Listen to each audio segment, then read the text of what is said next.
በኦርቶዶክሳዊ ቤተክርስቲያናችን የበዓላት ቀኖና መሰረት የዐቢይ ጾም 6ኛ ሳምንት ገብርኄር ይባላል። በዚህ ሳምንት የሚነበበውና የሚተረጎመው በማቴዎስ ወንጌል ምዕራፍ 25 ቁጥር 14 እስከ 30 ድረስ የተጻፈው የገብርኄርና ገብረ አካይ ወይም ደግሞ የእውነተኛ አገልጋይና የሐሰተኛ አገልጋይ ምሳሌ ነው።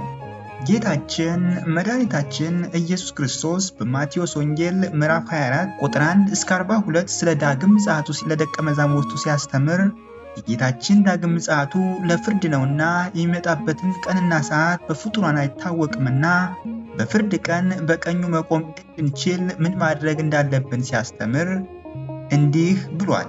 ስለዚህ እናንተም ተዘጋጅታችሁ ኑሩ፣ የሰው ልጅ በማታስቡበት ሰዓት ይመጣልና። ይህን ከተናገረ በኋላ በሁለት ምሳሌዎች መስሎ አስተምሯቸዋል። እነዚህም የ10 ደናግላንና የ3ቱ አገልጋዮች ምሳሌዎች ናቸው። እነዚህ ምሳሌዎች ምዕመናንን ሃይማኖታቸውን ጠብቀው ምግባራቸውን አቅንተው እንዲኖሩ፣ ካህናትም እንደ ምዕመናን ሃይማኖታቸውን ከመጠበቅና ምግባራቸውን ከማቅናት ባሻገር ሌሎችን እያስተማሩ በሃይማኖት በምግባር እንዲያጸኑ ለማበረታታት የተጻፉ ምሳሌዎች ናቸው። የዚህ ሳምንት የቤተ ክርስቲያናችን አስተምሮ ትኩረት መንገድ የሚሄድ ባለገንዘብ 3 አገልጋዮችን ጠርቶ እንዲያተርፉበት መክሊት መስጠቱንና ከእነርሱም 2ቱ ገብርኄር ወይም ደግሞ ታማኝ አገልጋዮች በመሆን የገንዘቡ ባለቤት ጌታቸው ሲመጣ መመስገናቸው፣ የዘላለም ሕይወት ምሳሌ የሆነ ክብር ማግኘታቸው፣ 3ኛው አገልጋይ ግን ወይም ደግሞ ሰነፉ አገልጋይ ግን ሰነፍ በመሆኑ የገንዘቡ ባለቤት ወይም ጌታው ሲመጣ እንደገሰጸው የዘላለም ሞት ምሳሌ ወደሆነ የስቃይ ቦታም እንደተጣለ ይነግረናል። እንግዲህ ጌታችን መድኃኒታችን ኢየሱስ ክርስቶስ በመክሊቱ ምሳሌ ያስተማረው ትምህርት ትርጉሙ እንዲህ ነው። ለ3ቱ አገልጋዮች ገንዘብ የሰጣቸው ባለ ገንዘብ የአምላካችን የእግዚአብሔር ምሳሌ ነው። ለሰዎች ሁሉ ጸጋን ስጦታን የሚሰጥ ጌታ ለአገልጋዮቹ እንደየአቅማቸው 5፣ 2 እና 1 መክሊት ሰጥቷቸዋል። መክሊት የተባለው የአገልግሎት ጸጋ ምሳሌ ነው። ጌታችን ለእያንዳንዱ እንደየአቅሙ የአገልግሎት ጸጋ ይሰጣልና፣ አገልጋዮቹ ደግሞ የአገልግሎት ጸጋ የተቀበሉና ምዕመናንን በመንፈሳዊ ስርዓት የሚያገለግሉ ካህናት እንደ አግባቡ በልዩ ጸጋ የሚያገለግሉ ምዕመናን ምሳሌዎች ናቸው። ኢትዮጵያዊው የዜማ ሊቅ ቅዱስ ያሬድ ስለዚህ ምሳሌ ሲያስረዳ በጾመ ድጓው እንዲህ ብሏል። ጌታው በመልካም ሥራ የሚያገኘው በሀብቱ የሚሾመው የታመነ በጎ አገልጋይ ማን ነው? ዳግመኛም እግዚአብሔር አንተ የታመንክ በጎ አገልጋይ በጥቂቱ የታመንክ ስለሆንክ በብዙ እሾምሃለሁ፣ ወደ ጌታ ደስታ ግባ ይለዋል ብሎ በትርጓሜው ገልጾልናል። ለእያንዳንዱ እንደ ችሎታው ወይም ደግሞ እንደ አቅሙ መክሊት ተሰጥቶታል። ጌታ ለአንዱ 5፣ ለአንዱ 2፣ ለአንዱ 1 መክሊት የሰጠው እንደየአቅማቸው ነው። 5 ለሰጠው 2፣ 2 ለሰጠው 1፣ 1 ለሰጠው 5 መስጠት ተስኖት ሳይሆን እንደ ችሎታቸው እንደ አቅማቸው ሰጣቸው እንጂ። ጌታችን መድኃኒታችን ኢየሱስ ክርስቶስ ለእያንዳንዳችን እንደ አቅማችን የአገልግሎት ጸጋ ሰጥቶናል። 2 የተሰጠው ለምን 5 አልተሰጠኝም አይበል። ይልቁንም በተሰጠው ይታመን፣ በተሰጠው ታምኖ ሲያገለግል ይጨመርለታልና። ሐዋርያው ቅዱስ ጳውሎስ እንደተናገረው መንፈስ ቅዱስ አንድ ሲሆን ስጦታው ግን ልዩ ነው። ጌታም አንድ ሲሆን ልዩ አገልግሎቶች አሉ። ጌታን የምናስደስትበት የተለያዩ አገልግሎቶች አሉ። ለሁሉም ጌታ እየረዳ በየእድሉ እንደሚገባው እንደሚጠቅመው ለእያንዳንዱ በግልጥ ይሰጠዋል። ጌታው አገልጋዮቹን ጠርቶ ሊያተርፉበት ገንዘቡን ሰጣቸው። እንደተባለ የጸጋ ስጦታን የምንቀበል እንድናተርፍበት ነው። ማትረፍ ማለት በስጋዊ ንግድ እሳቤ ለግል ጥቅም የሚሆን ማግኘት ማለት ሳይሆን የተሰጠንን መንፈሳዊ ዕውቀት ጸጋ ለሌሎች ማካፈል፣ በዚያም ከራሳችን አልፈን ለሌሎች የጥፋት ምክንያት ሳይሆን የድህነት ምክንያት መሆን ማለት ነው። የአገልግሎት መክሊት ለስጋዊ ክብር የሚሰጥ አይደለም። የዘመናችን የአገልግሎት መክሊት ግን የአገልግሎት መክሊት ለስጋዊ ጥቅም የሚያውሉ ሐኬተኛ አገልጋዮች በዝተዋል። እውነተኞቹ ታማኞቹ አገልጋዮች ማለትም ገብርኄሮች ግን መንፈሳዊ ትምህርት፣ መንፈሳዊ ጸጋ ሲሰጣቸው የራሳቸውን ክብርና ጥቅም ንቀው ለሌሎች የእግዚአብሔርን ብርሃን እንዲያዩ ለመንግሥተ ሰማያት የሚያበቃ እምነትና ምግባር ለማድረግ ይሆናል። መክሊት የሰጠ ጌታ አገልጋዮቹን ሊቆጣጠር ይመጣል። መክሊት የሰጠ ጌታ አገልጋዮቹን ሊቆጣጠር ይመጣል። ከብዙ ጊዜም በኋላ የእነዚህ አገልጋዮች ጌታ ተመልሶ ተቆጣጥሯቸዋልና እንዲል ጌታችን እግዚአብሔር አገልጋዮቹን እንደ አቅማቸው የምናገለግል ሁላችንም በተሰጠን መክሊት ምን እንዳተረፍንበት ሊቆጣጠረን ይመጣል።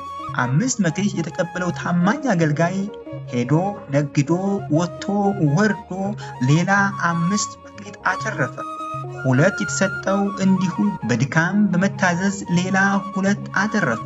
እነዚህ አገልጋዮች የተሰጣቸውን እንደ ችሎታቸው አትርፈዋልና መንግሥተ ሰማያትን እንዲወርሱ በሚያስረዳ ምሳሌ አንተ የታመንክ በጎ አገልጋይ በጥቂት የታመንክ ስለሆንክ በብዙ ሾምሃለሁ፣ ወደ ጌታ ደስታም ግባ እየተባሉ ተመሰገኑ።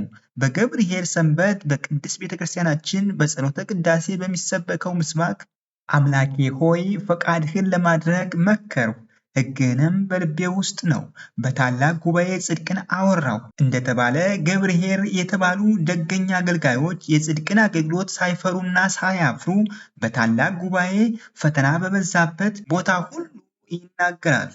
2ቱ ታማኝ አገልጋዮች በመክሊቱ ነግደው ስላተረፉ ተመሰገኑ። ቅዱስ ዳዊት በመዝሙሩ እንደጠቀሰው እውነተኛ አገልጋዮች እውነት የሆነ የእግዚአብሔርን ቃል በግልጥ ያስተምራሉ። እውነትን ሲመሰክሩም እኔን ካሳደዱ እናንተንም ያሳድዷችኋል ተብሎ እንደተጻፈው ካላውያን ባለስልጣናት፣ ካላውያን ነገስታት ከከሃዲያን ከሐሰተኛ መምህራን ቤተ ክርስቲያንን መመዝበር ከሚፈልጉ ምንደኞች፣ ዘረኞች፣ ከታወሩ ሰዎችና ሌሎች በሌሎች መሰል ሰዎች አማካኝነት ስደትና መከራ ይደርስባቸዋል። ይህንን ታግሰው በአገልግሎታቸው ከጸኑ ለምህረትና ለስርየተ ኃጢአት የበቁ ይሆናሉ። በአገልግሎታቸው ወራት ከንቱ ውዳሴና ምስጋናን ንቀዋልና ደክመዋልና ጌታቸው ሲገለጥ ድካም ወደሌለበት ሰማያዊ ደስታ በቅዱሳን መላእክት ታጅበው ይገባሉ። በአገልግሎታቸው ወራት በሰው ፊት ስለቀና አገልግሎታቸው ያለ አግባብ ተሰድበዋልና። 3ኛው አገልጋይ ግን ወይም ደግሞ ሰነፉ አገልጋይ ሰነፍ ስለነበረ የተሰጠውን መክሊት ስራ ሳይሰራበት ቀብሮታል። የተሰጠውን የአገልግሎት ጸጋ እንደ አቅሙ ከመጠቀም ይልቅ የምናፍቃንን ክርክርና ስም ማጥፋት፣ የዓለም ፈተና፣ የሥጋውን ምኞት መቋቋም አቅቶት መክሊቱን ቀበረው። ጌታው ሲጠይቀው ግን የተገለጸ ድካሙን ከማስተዋል ይልቅ በሐሰት ቃል ጌታውን ወቀሰው። ሰነፍ አገልጋዮች ለስንፍናቸው ሌሎችን ተጠያቂዎች ያደርጋሉ እንጂ ወደ ራሳቸው ተመልክተው ስህተታቸውን አያርሙምና። ጌታም ቅዱሳን መላእክቱን ይህንን መክሊት ለእርሱ ተቀብላችሁ 10 መክሊት ላለው ስጡት፣ ላለው ሁሉ ይሰጡታልና ይጨምሩለታልና፣ ለሌለው ግን ያለውን ይወሰድበታልና ተብሎ በማቴዎስ ወንጌል ምዕራፍ 25 ከቁጥር 28 እስከ 29 እንደተጻፈው ላለው ይሰጡታል፣ ለሌለው ይወሰድበታል የሚለውን አገላለጽ በጥራዝ ነጠቅ አረዳድ መልእክቱን ሳይረዱ የሚተቹ ብዙ ሰዎች አሉ። ይህ ቃል በዋናነት የተነገረው ስለ መንፈሳዊ ጸጋ፣ ስለ መንፈሳዊ አገልግሎት እንጂ ስለ ምድራዊ ንግድና ትርፍ አለመሆኑን ማስተዋል ይገባል። ያላተረፈ ካህን፣ ያላተረፈ መምህር፣ ያላተረፈ አገልጋይ ፍጻሜው የዘላለም ሞት መሆኑን ጌታ በዚሁ ሰው ላይ አስረድቶናል። ክፉን አገልጋይ ግን ለቅሶና ጥርስ ማፋጨት ወዳለበት በውጭ ወደ ዓለም ጨለማ አውጡት ተብሎ እንደተጻፈ። በመክሊቱ ምሳሌ የተጠቀሰው ሐኬተኛ ወይም ደግሞ ሰነፍ አገልጋይ ገብርኄር ከተባሉት ከ2ቱ የታመኑ አገልጋዮች ተለይቶ ለመንግሥተ ሰማያት ክብር የበቃ የተዘጋጀ ያልሆነ በተሰጠው መክሊት ወጥቶ ወርዶ ስላላተረፈ ነውና። በመጽሐፍ ቅዱስ አስተምሮ አንድ ሰው ለመዳን እምነት ከምግባር ጋር አስተባብሮ መያዝ አለበት። ያለ ሃይማኖት የሚሰራ ምግባር፣ ኑፋቄ ባለበት እምነት የሚሰራ ምግባር ለድህነት አያበቃም። በአንጻሩ ደግሞ ቅዱስ ያዕቆብ ከሥራ የተለየ እምነት የሞተ ነው ይለናል። ያለ ምግባር በሃይማኖት በእምነት ብቻ መዳን አይቻልም። አምስቱ ደናግላን እምነት የተባለ መብራት ነበራቸው፣ ምግባር የተባለ ዘይት ግን ስላልያዙ ከመንግሥተ ሰማያት ቀርተዋልና። ቤተ ክርስቲያንን የሚያገለግሉ መምህራን ካህናት ከመምህርነታቸው ከክህነታቸው በፊት እንደ አምስቱ ልባም ደናግላን ሃይማኖትን ከምግባር አስተባብረው የያዙ መሆን አለባቸው። ምዕመን ሳይሆኑ ካህን መምህር መሆን አይቻልምና። እውነተኛ አገልጋዮች የሚባሉትም ከመምህርነታቸው ሆነ ከክህነታቸው በፊት እውነተኛ ምዕመን መሆን ይኖርባቸዋል። ዛሬ እኛ ከመክሊቱ ምሳሌ የምንማረው ለአገልግሎት ስንዘጋጅ ለአገልግሎታችን የሚያስፈልገን ሁሉ እግዚአብሔር እንደሚሰጠን የእያንዳንዳችን የአገልግሎት ጸጋ የተለያየ መሆኑን የምናገለግለው የእርሱን ፈቃድ እንጂ የራሳችን ፍላጎት መሆን እንደሌለበት፣ መንፈሳዊ አገልግሎት የጽድቅ ዋጋ የሚያሰጥ መሆኑን እንዲሁም ተጠያቂ ያለበት መሆኑን መረዳት ይኖርብናል። የገንዘቡ ባለቤት እግዚአብሔር የሰጣቸውን መክሊት ዋናውን እና ሰርተው የጨመሩትን መክሊት ትርፉን እንደተቆጣጠራቸው አገልጋዮቹም የተሰጣቸውን ጸጋ ይሁን በአገልግሎታቸው ያተረፉትን የእርሱ የባለቤቱ መሆኑን መረዳት ይኖርባቸዋል። ስለሆነም ሁላችንም ደካማ አገልጋዮች እምነትን ከምግባር አስተባብረን በተሰጠን መክሊት አትርፈን ለሌሎች የመዳን ምክንያት እንጂ የመጥፋት ምክንያት ሳንሆን የራሳችንን መዳን በእምነት እንድንፈጽም የቅዱሳን አምላክ የአብርሃም የይስሐቅ አምላክ እግዚአብሔር ይርዳን ለዘላለሙ አሜን።